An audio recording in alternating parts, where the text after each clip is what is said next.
የፌዴራል ከፍተኛ ፍርድ ቤት ልደታ አንደኛ የህገ መንግስትና የጸረ ሽብር ወንጀል ችሎት ትናንት ሐሙስ ጥር 28 ቀን 2018 ዓ.ም በዋለው ችሎት በቅርቡ ለኢትዮጵያ መንግስት እጃቸውን የሰጡትና በተመሳሳይ ቀን በኢትዮጵያ ምክክር ኮሚሽን አጀንዳ ማሰባሰብ መድረክ ላይ አፋሕድን ወክለው ከጓዳቸው ካፒቴን ማስረሻ ሰጤ ጋር የታደሙት ኮሎኔል ፈንታውን ሞሀቤ ላይ በሽብር ወንጀል የጥፋተኝነት ውሳኔ አስተላልፏል። ምንጮች እንዳረጋገጡት ከሆነ ከ15 ዓመታት እስከ ሞት በሚያስቀጣው ክስ ጥፋተኛ የተባሉት ኮሎኔል ፈንታውን ሞሀቤ ችሎቱ ላይ አልተገኙም። በአንጻሩ መስፍን አርአያ በሚመሩትና እንደ ፋና ሚዲያ ያሉ መገናኛ ብዙሃን በዘገቡት የምክክር ኮሚሽኑ መድረክ ላይ የአፋር ተወካይ ተብለው ሲታደሙ የሚያሳይ ምስል ወጥቷል። ኮሎኔል ፈንታውን ሞሀቤን በአሸባሪነት የፈረጀው የክስ መዝገብ እንደሚያስረዳው ከ3 ዓመት በፊት በአማራ ክልል የተከሰተውን የፖለቲካ አለመረጋጋት ተከትሎ ህገ መንግስቱን በኃይል ለመናድ የትጥቅ ትግልን አማራጭ አድርገው ተንቀሳቅሰዋል።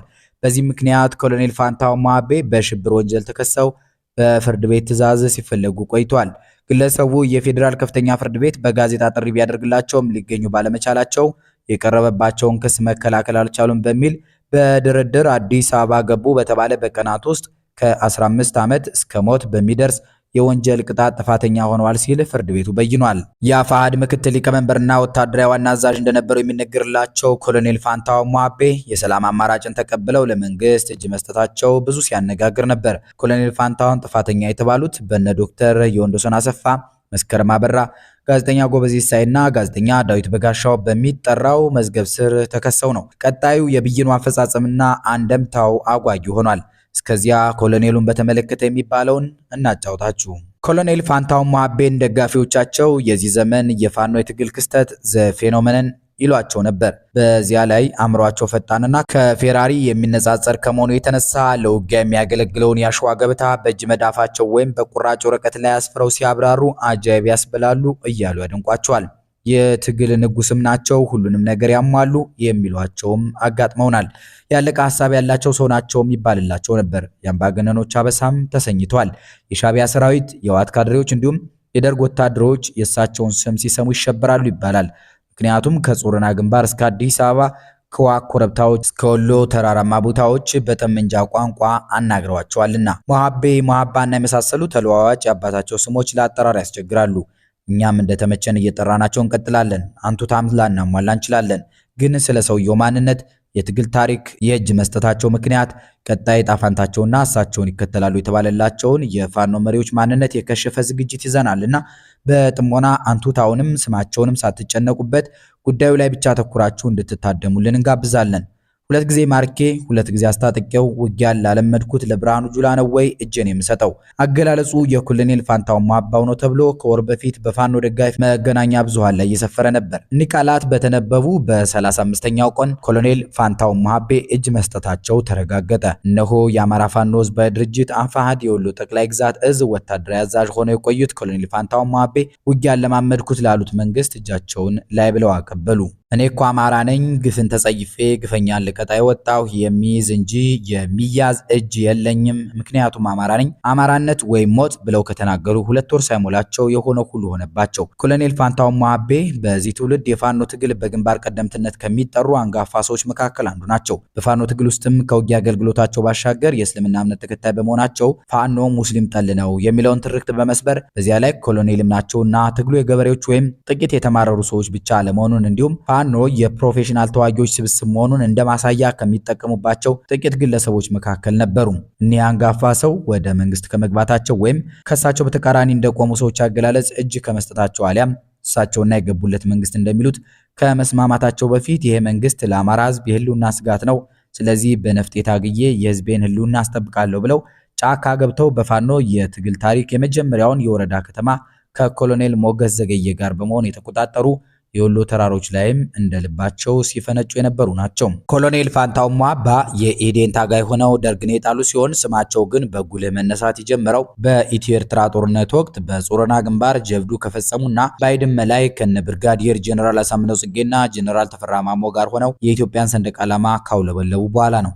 ኮሎኔል ፈንታውን ይበልጥ ወደ ህዝብ ልብ ገብተው የነበረው ግን በመለስ ዜናዊ አስረስ ሲመራ የነበረውን መንግስት ለመፈንቀል ከጓዶቻቸው ብርጋዲየር ጀነራል አሳምነው ጽጌና ተፈራ ማሞ ጋር ሙከራ አድርገዋል ተብለው እስር ቤት ከገቡ በኋላ ነበር። ኮሎኔሉ ከዓመታት እስር በኋላ በአብይ አህመድ አሊ መንግስት ተፈተው እንደገና በሰኔ 15ቱ የነ አምባቸው መኮንን ግድያ ተጠርጥረው በቁጥጥር ስር ውለው ለጥቂት ጊዜያት ታስረው ቆይተው ተለቀዋል። ከዚያ በኋላ ወደ ጫካ ገብተው የፋኖን ሰራዊት በመምራት በፋኖ ታሪክ ለመጀመሪያ ጊዜ ከተማ የተቆጣጠሩበትን ታሪክ ሲሰሩ፣ በትግሉ ሂደትም ብዙ ጀብዶች በተለይ በወሎ ሰንሰለታማ ተራራዎች ላይ ሲፈጽሙ ቆይተዋል። በመቀጠል የአማራ ፋኖ በወሎ የሚል ድርጅት ከነምሬ ወዳጆ ጋር በመሆን መስርተው በምክትልነት እንዲመሩ ተመርጠው ቆይተው ነበር። ከጥቂት ጊዜ በኋላ ደግሞ የአማራ ፋኖ የራሱን ወጥ አደረጃጀት ለመፍጠር በሚያደርገው ጥረት ውስጥ ተሳትፎ በማድረግ የአማራ ፋኖ ህዝባዊ ድርጅት ምስረታ ላይ አስተዋጽኦአቸውን በማጉላት ወታደራዊ አዛዥ በመሆን ተመርጠው ነበር። በኋላም የድርጅቱ ምክትል ሊቀመንበር የነበረው ሀብቴ ወልዴ ከድርጅቱ መውጣቱን ተከትሎ የድርጅቱ ምክትል ሊቀመንበርና ወታደራዊ አዛዥ ተደርገው ተሾመው ቆይተዋል። የማታ ማታም የአፍሪካ ህብረትና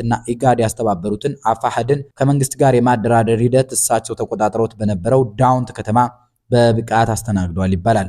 እኒህ ኮሎኔል አንድ የትጥቅ ትግል የሚያደርግ ድርጅት ከመንግስት ጋር ለድርድር ሲቀመጥ የሚያቀርባቸው የፖለቲካ ጥያቄዎች የሆኑትን የስልጣን ክፍፍል፣ የህገ መንግስት ማሻሻያ፣ የአማራን ራስን በራስ የማስተዳደር መብት፣ ነፃና ፍትሐዊ ምርጫ፣ የደህንነትና የወታደራዊ ጥያቄ የሆኑትን የተኩስ አቁም ስምምነት፣ የታጣቂዎች ውህደት ወይም ዲዲአር፣ ምህረት አሊያም አምነስቲ፣ የማህበራዊና ኢኮኖሚያዊ ጥያቄዎች የሆኑትን መልሶ ማቋቋምና ልማት፣ የተፈናቀሉ ሰዎችን መመለስ፣ የሰብአዊ መብትና ፍትህ ጥያቄዎችን መጠየቅ አለመጠየቃቸው በግልጽ ሳይታወቅና ሳይናገሩ ድሮ ኢህዴን እያሉ 2 ጊዜ ማርከው ውጊያ እንዳስተማሯቸው እየገለጹ ሲደነፉባቸው ወደ ነበሩ የዛሬ ዝነኛ ጀነራሎች ቤት መግባታቸው አነጋጋሪነቱ ቀጥሏል። አታምጣው ስለው እያመጣ ቆለለው እንዲል አማራ በሰላም እጅ ሰጡ በተባሉ በቀናት ልዩነት የክስ መዝገባቸው ተመርምሮ እስከ ሞት በሚያስቀጣው ወንጀል ጥፋተኛ መባላቸው የዚህ ዝግጅት የቅርብ ጊዜ ምክንያት ሆኗል። ከነገራችን ጋር ቀጭኑ ሰው ኮሎኔል ፋንታሁን ማቤ በኢትዮጵያ መከላከያ ሰራዊት ውስጥ የ20ና የ1ኛ ክፍለ ጦር አዛዥ ነበሩ።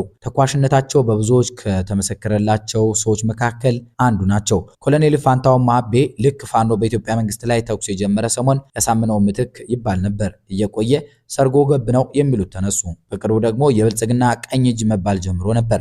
በአማራ ህዝብ ስም ትግል እያለ የዘረፈውን ይዞ ይኖራል፣ ይብላኝ እንጂ በሱ ሰበብ ለሞቱ እሱ ማመን ይጎድልበታል ሲሉትም ቆይቷል። የጥር 28 ቀን 2018ቱ የፍርድ ቤት ውሳኔ ተፈጻሚ ከሆነ ግን ጠላቶቹ የተመኙለት ሳይሆን መኖሪያው ከርቸሌ ይሆናል። ከዚያም የከፋ ነገር ሊከተለው ይችላል። የፍርድ ቤቱ ዱብዳ ከመሰማቱ በፊት የፋኖ ትግል የአማራን ህዝብ ሰቆቃ ሲያበዛ እንጂ ሲያቀላ አላየንም። እጅ በመስጠቱ በጣም ደግ አረገ እያሉ ያጨበጨቡለትም አጋጥመውናል። ኮሎኔል ፋንታሁን ማቤ እስክንድር ነጋ የሚመራው የአማራ ፋኖ ህዝባዊ ኃይል የወሎ ክፍለ ሀገር ወታደራዊ መሪ ሆኖ በቆየበት ጊዜ የወሎ ፋኖ የሽምቅ ተዋጊዎችን በማሰልጠን እንዳሸን ሲፈለፍል የነበረ ሰው ነው። ከምሬ ወዳጆ ጋር አይዋደዱም። ለብዙ ጊዜ ተታኩሷል። በዚህም ኮሎኔል ፋንታሁን አንዴ በምሬ ጦር ሌላ ጊዜ በመከላከያ ተገድሏል የሚሉ ዜናዎች በርካታ ነበሩ። በሰሜን ጦርነት ልክ ደብረጽዮን ገብረ ሚካኤል ተደጋግሞ ሞተዋል ይባል እንደነበረው ማለት ነው። ቀጭኑ ኮሎኔል እንዲያ ነበር። ኮሎኔል ፋንታሁን እጅ የሰጠው አጃቢዎቹንና ብዙ መሳሪያ ይዞ ነው ተብሏል። የእስክንድር ነጋ የፋኖ ካቢኔ እንደ ሳር ክዳን እየተመዘዘ አለቀ ያስባለው አንዱ ምክንያት የኮሎኔል ፋንታሁን ማቤ እጅ መስጠት ነበር። ከዚህ ቀደም እጅ የሰጡት እነ ማስረሻ ሰጤ፣ ጸዳሉ ደሴና እነ ኢያሱ የእስክንድር ግርፍ ናቸው። እጅ ከሰጡት ውስጥ በተሻለ የመንግስት ወንበር ላይ ተመድበው በነፃነት ሲሰራ ያየ ነው የለም። እጅ ይሰጣሉ፣ ይሰወራሉ።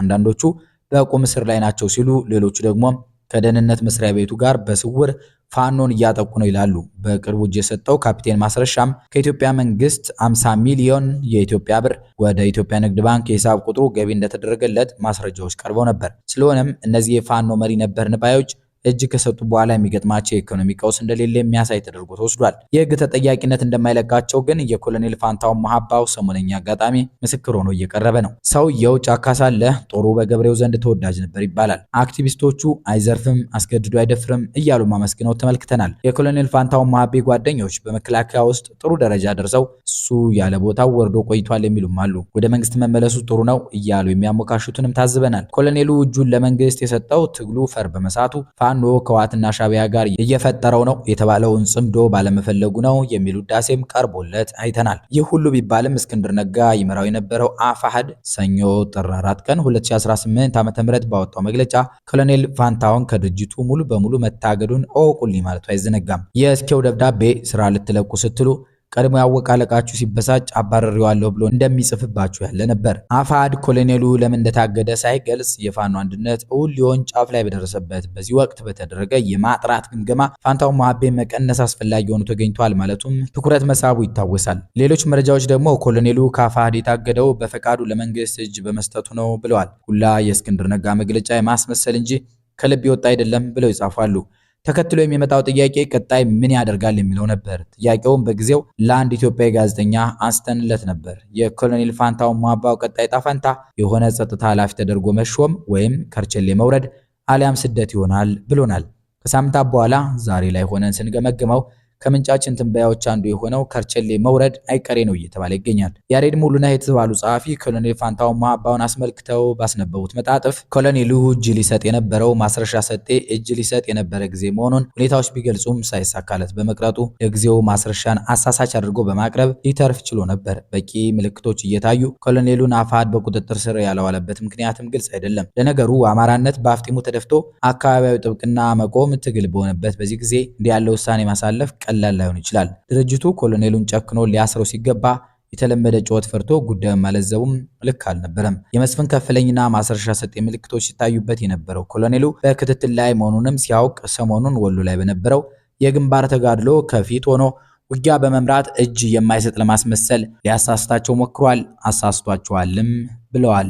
ስለዚህ ቢነቁበት ኑሮ እነ እስክንድር ኮሎኔሉን ዳውንት ውስጥ ያስሩት ነበር ማለት ነው። እዚያ ከመታሰር ደግሞ አዲስ አበባ መታሰርን የመረጠ ይመስላል። ቀጣዩ ዕጣ ፈንታው በትክክል የሚሆነውን አብረን እናያለን። ከጀርባ ፋኖን ሰብስቦ ለመንግስት ለማስረከብ ተስማምቷል እየተባለ ሲታማ የቆየው አፋሕድ የተባለው ድርጅት መሪዎቹን አንድ ባንድ አስረክቦ ጨርሶ እሱም ተበትኗል። እስክንድር ነጋ ግን ኮሎኔል ፋንታው ሞሀባው እጃቸውን ለመንግስት ማቀበላቸውን ተከትሎ በሰጠው የድምፅ መግለጫ ነጭ ክህደት ነው ሲል አውግዟቸዋል።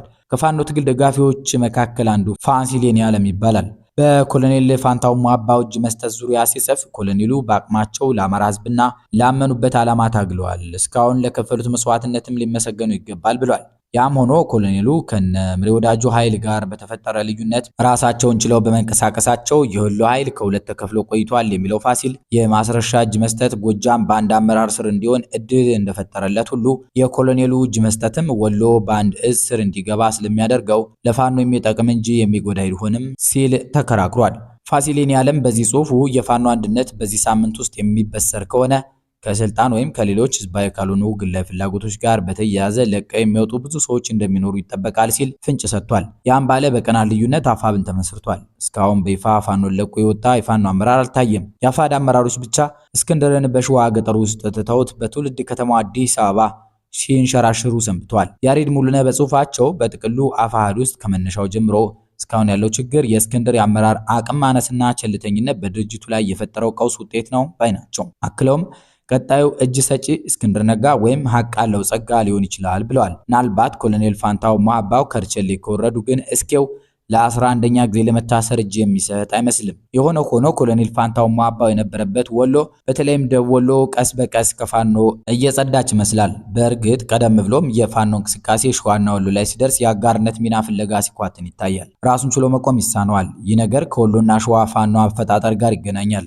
ዛሬ እነ ምሬ ወዳጁ የሚመሩት የፋኖ አደረጃጀት ለመንግስት ራስ ምታት ከመሆኑ በፊት እዚህ ግባ የሚባል ኃይል አልነበረም። ቢኖርም ከመንግስት ጎን ሆኖ ህወሓትን የሚዋጋ ነበር። ይህን ትንተና በደህንነት መረጃ የሚያጠናክሩልን የአብይ አህመድ አሊ የቅርብ ሰው የሆኑት ዳንኤል ክብረት ብርሃኔ ናቸው። ሚኒስትሩ ቃል በቃል የምስራቅ አማራ ፋኖ ለዚህ እንዲደርስ ሚና የተጫወተው አንድ ሰው ነው። ይህ ሰው የተወለደው ራያ ቆቦ ተኩለሽ ነው። በአንድ ወቅት የስደተኞችና ከስደት ተመላሾች ኤጀንሲ ውስጥ የኮሚኒኬሽን እና የውጭ ግንኙነት ዳይሬክተር ሆኖ ነበር። በአንዳንድ የአማራ ክልል አመራሮችና በምስራቅ አማራ ፋኖ መካከል በድልድይነት እንዳገለገለ መረጃዎች ያሳያሉ ብለዋል። ዳንኤል ክብረት ብርሃኔ የሰውየውን ስም ባይጠቅሱትም ምናልባት እነ ኮሎኔል ፋንታው ሞሀባውን ከአማራ ክልል ምክትል ርዕሰ መስተዳድር አብዱ ሁሴን እና ከሌሎች ብልጽግናዎች ጋር እያደራደረ ነው ሲባልለት የቆየ ወሎዬ ሊሆን ይችላል።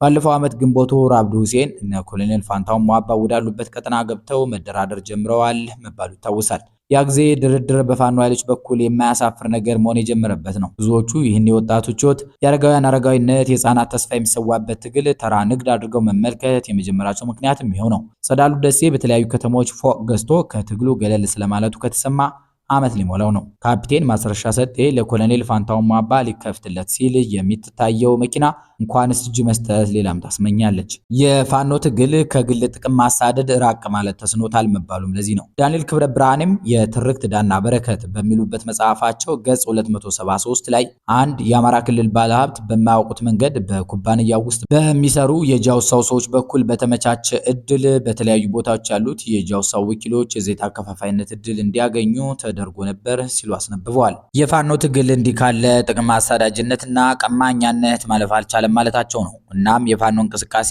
ወደ ጥቂት ቡድኖች የኃይል መፈታተሻና የግለሰቦች ሀብት ማከማቻ ዘዴነት እየወረደ ይመስላል። እኛ ሀብት ያከማቹ መሪዎች ደግሞ የካፕቴን ማስረሻንና የኮሎኔል ፋንታውን ሟባን መንገድ እየተከተሉ ይገኛሉ። መንገዱ ግን የህግ ተጠያቂነት የማያስቀር መሆኑ ለአዳዲስ እጅ ሰጪዎች ሌላ ስጋት ነው። አበቃን። ሰላም ይስጥልን።